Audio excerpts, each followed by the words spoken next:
Hi, I'm Stephen Catanzano, a senior analyst with Enterprise Strategy Group. I'm here with Robin Das, Executive Director, Market Growth Strategist, and Business Development at DataBee, a Comcast company. We'll be discussing outcome-driven metric compliance in the age of security data fabrics. Hi, Robin. Good to be here with you. Can you share a bit more about your role at DataBee? Hi, Stephen. It's great to be here. In my role at Comcast, I just refer to myself as shovel grabber in chief.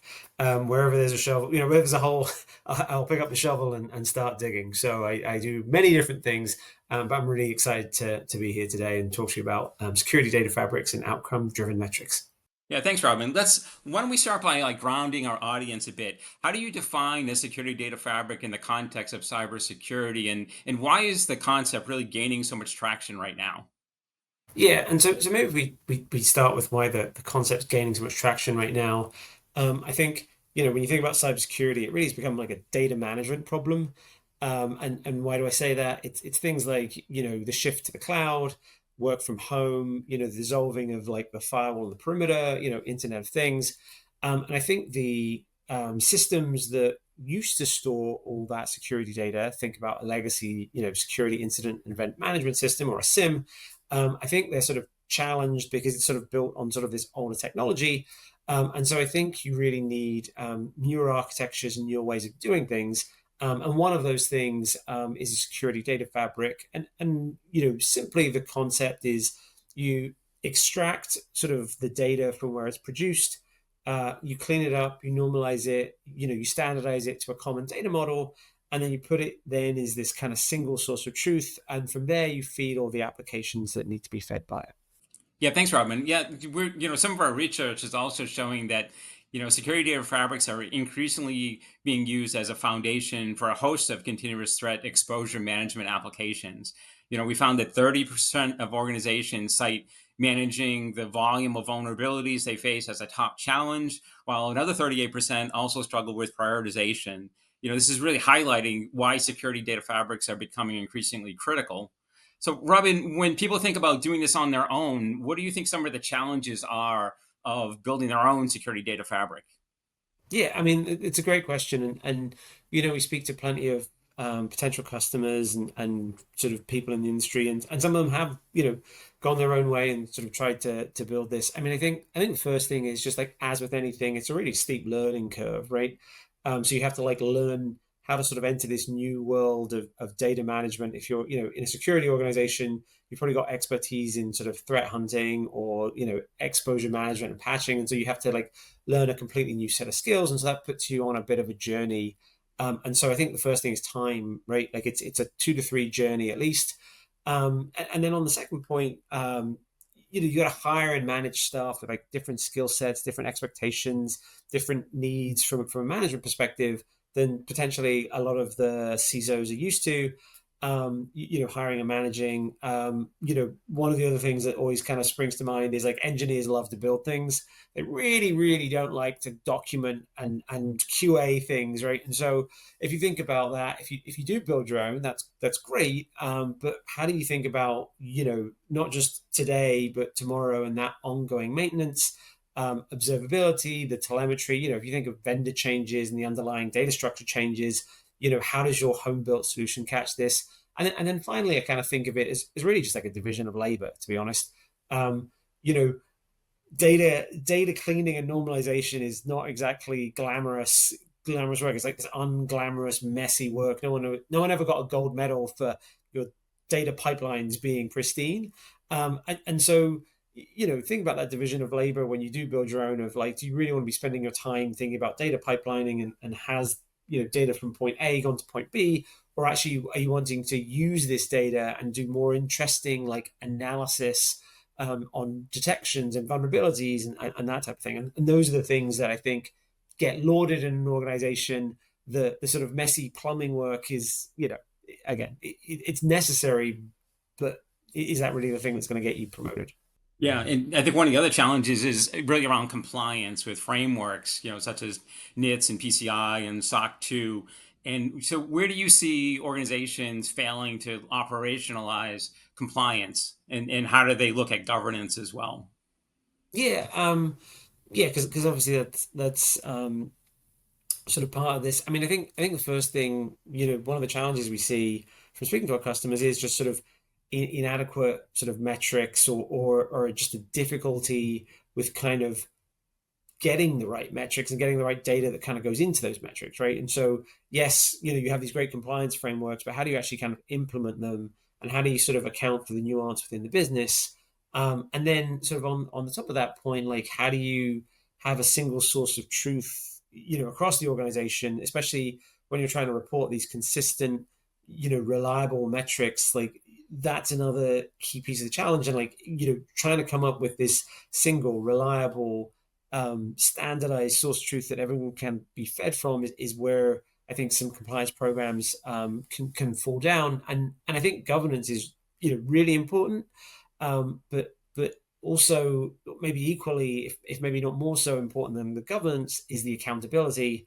And so when you think about compliance, right, like a lot of the knowledge is local, right? So it's like the line manager or sort of the regional leader that has the best localized sort of knowledge around things like access controls, like who should have access to what system, and so or even how to motivate the team to sort of do their compliance training, to do their phishing sort of awareness testing, and so you know that's the secondary piece that we really think of is the accountability. Governance is important, but the accountability is really sort of in some ways even better. And how does an organization really make compliance team sport? Right. Yeah. And this sort of brings us into discussion around, outcome driven metrics as well, which is really kind of a strategic approach of sort of measuring security effectiveness against business results. Can you share some of your thoughts on some of those key characteristics of ODM? Yeah, and I think one of the most important characteristics is to explicitly link, like sort of technological sort of progress or work, to sort of tangible business outcomes.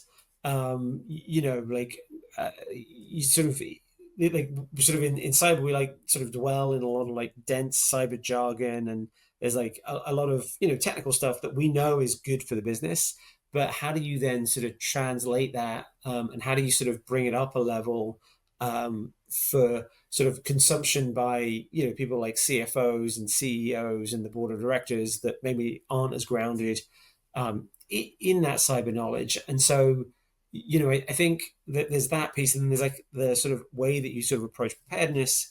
A good example is like a hurricane, right? Like sort of you can do the chances of a hurricane happening. You can maybe calculate it and do some probably risk adjusted things.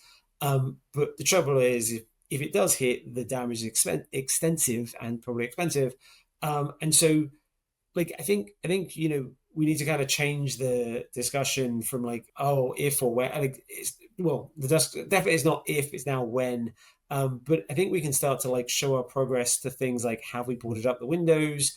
Do we have a backup generator? So it's not necessarily about sort of a risk model of if it's going to happen. It's more of how prepared. I mean, you just kind of elevate that discussion into sort of how prepared are we, when the disaster strikes. I mean, a similar example in cyber would be sort of around ransomware, and you think of like what percentage of your systems are backed up, or what percentage of your essential systems are backed up.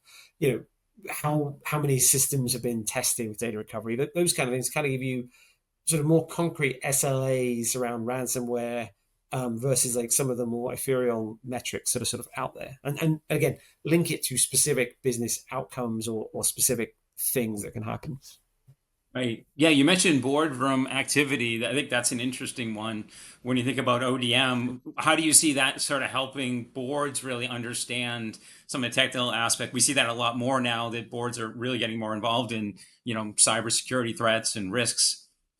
Yeah, I mean, and so I think what's happened is over the years, I think cybersecurity. If you look at, I mean, you pick any sort of survey, you'll sort of see cybersecurity over the years has kind of gone from sort of off the radar to one of the top 2 to 3 priorities of the board. And as a result, CISOs now have like very frequent contact with the board. I think I've seen different, again, I think maybe like hydrogen struggles, or like various sort of statistics that the board, the CISO feels like they have enough exposure to the board. However, I think what I've seen is like the board doesn't have a lot of deep technical or cyber expertise. And so I think that's where there's like a bit of a disconnect in that if the CISO is reporting on sort of the number of vulnerabilities patched or certain key in the weeds metrics, something gets lost in translation to the board. And so again, this is where something like an ODM is really helpful in taking sort of those in the weeds highly technical metrics and making them tangible business terms or tangible sort of service level agreements that like the board can kind of understand. Yeah, some of our research is showing that too, that CISOs are really all about measuring outcomes now. Yeah. And so, our annual spending intentions report just came out, and it shows that 72% have increased their cybersecurity spending in 2025 and significantly outpacing every other area. And I think this is really highlighting the importance of security data management for CISOs. And our research also shows that collecting and managing security data has proven to be one of the more challenging and persistent Yeah. problems that they face. So, how do you see some of these tangible, pressing challenges being helped with security data fabric and ODM? How can CISOs really use this in their for their benefit? Yeah. No, yeah, I mean, again, sort of hitting back on those things that we were talking about before, that like there's just this exponential amount of data that needs to be kind of sifted through and managed and analyzed. And I think one of the interesting things, that in my opinion, is that a security data fabric is really like a Swiss Army knife, right? Once you have this clean, trusted source of truth, there are any number of outcomes you can drive, but promising a universal panacea, a universal solution, it's probably going to be viewed by some of your, it solves everything for you. It's probably be viewed by your viewers maybe with plenty of cynicism.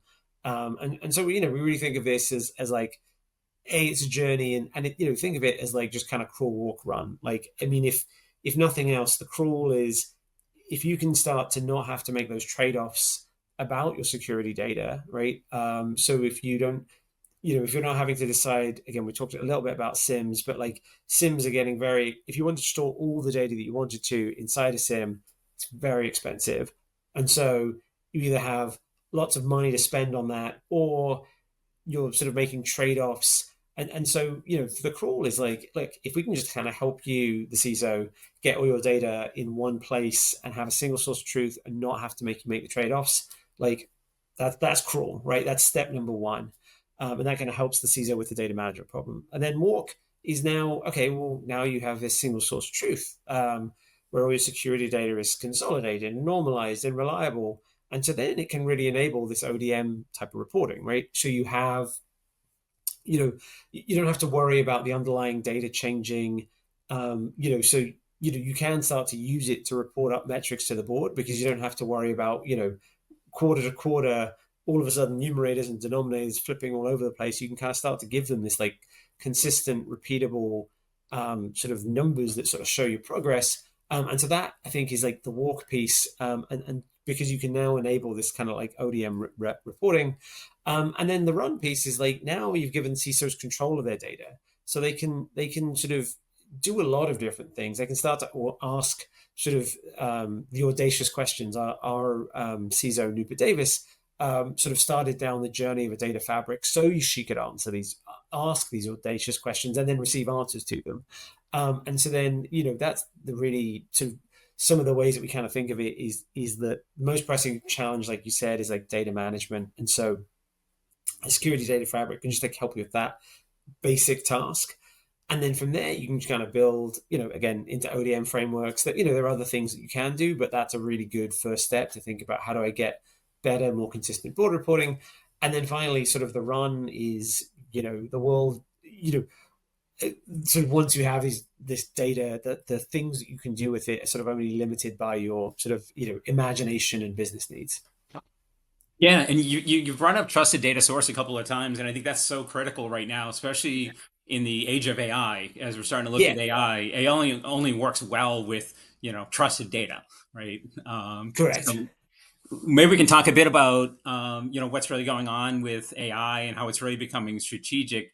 We're seeing a clear shift towards tool consolidation and integration of cyber security data fabrics with AI capabilities. As a major driver, and 37% of organizations are prioritizing AI for cybersecurity as a top use case.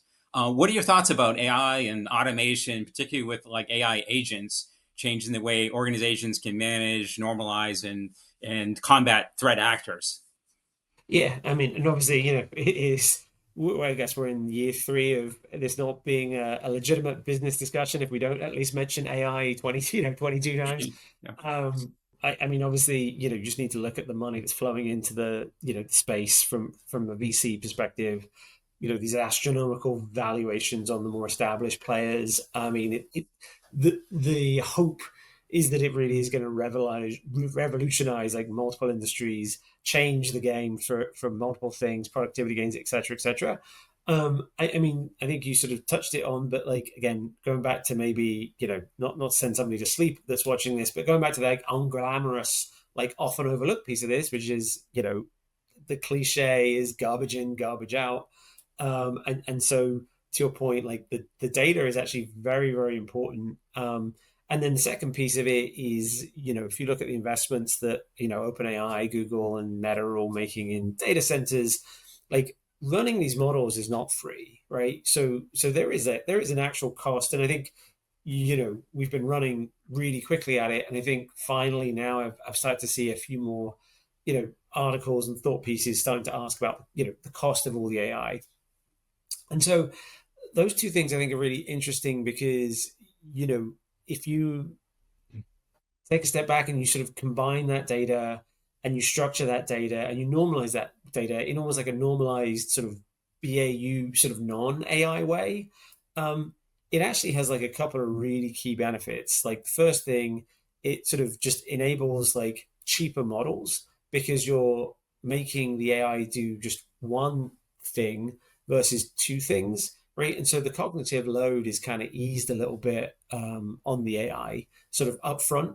And so I think as the AI scales, like the cost efficiencies are going to really kick in. And so I think that's a key piece of it. And then the second piece of it as well is like if you've done a lot of the work, for the AI and you're only asking it to do very specific tasks instead of more generalized tasks, which are first normalize my data and standardize my data, then combine my data in a way that makes sense and then look for interesting patterns. If you only just say like look for interesting patterns, it's going to be far less likely to sort of hallucinate. Again, if you're asking it to do less, but maybe the stuff that you're asking to do less of is very sort of complex and nuanced. I think it's going to be just like less prone to hallucinations.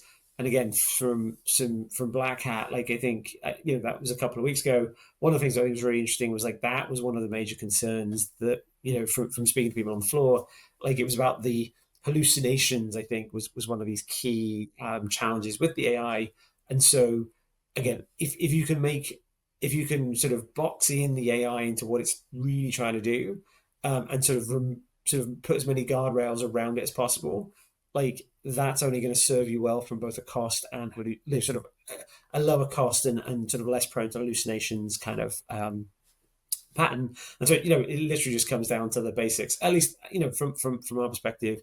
And then again, we sort of do the yeoman's work, and then again, sort of the teams sort of on that sort of build on top of the things that we are sort of doing can then sort of go sort of win the prize when it comes to agentic and that sort of thing. But really, really like clean, normalized, standardized data is just the key foundational layer that enables all of these things. Yeah, so it really does come back to that trusted data source. If you want Yeah, to apply AI agents, you want to have good metrics, you've got to be able to trust the security data you have as a foundation, like you said. yeah, exactly. So what do you see as next for organizations that start on a security data fabric journey over the next couple of years, and how do you see data be helping them? Yeah, I mean, sort of, I think first, one sort of key way that we can help is just by giving your data a structure. We align to the Open Cybersecurity Schema Framework, so that's the OCSF. So, I mean, it's a growing sort of, it feels very grassroots type of standard. But some heavy hitters are on there. If you think about AWS is aligned to OCSF, Splunk, Cisco, Datadog, and so I think sort of having the difference between having a structured data and not a structured data is key. We've aligned to OCSF. This is like, it's a vendor sort of supported open standard. So I think that's the first thing we can help you is just kind of getting your data onto a sort of a standardized data model. And again, like sort of, talked about this before, but the second thing that we can kind of help is just the unglamorous data cleaning work, right? We can kind of help you and your security teams, get that data into a clean, like normalized, consolidated place, as well as they provide sort of the reliability and the telemetry to understand that the data is flowing. So it's almost like the security teams don't have to think about that piece of it, right? They're not having to manage both writing new threats, sort of driving compliance across their organization, as well as the data pipelines, right? Like they only have to worry about, are we sort of implementing the frameworks correctly? Are we sort of compliant with certain things? Are we staying abreast of the compliance frameworks? Are we sort of looking for interesting patterns of threats sort of in our network? Have we sort of found all the vulnerabilities? Are we sort of rank stacking them? All those questions, we can help the teams answer because we're sort of taking care of like this sort of, again, messy, unglamorous work. And then, like I say, finally, once we've kind of got all this data in this kind of centralized place, we're happy to kind of work with teams sort of around the designing of dashboards to kind of make sure you're aligning with the right frameworks, aligning with the right ODMs, whatever your particular sort of flavor of framework is, we can kind of help you with it. Because essentially a lot of the underlying data sources are the same. And so as your business changes and grows, and sort of the different frameworks change and grow, we can kind of help you with that sort of piece of things. This has been a great discussion of ODM and security data fabric. Unfortunately, that's all the time we have for today. Robin, thank you for joining me today and for sharing all your great insights. How can people learn more about Data B? They can go to the website, datab.ai, and there's a lot of great materials there.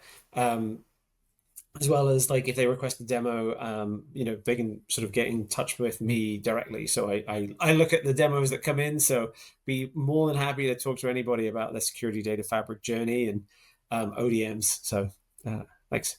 Great. Yeah. Thanks again for being here today.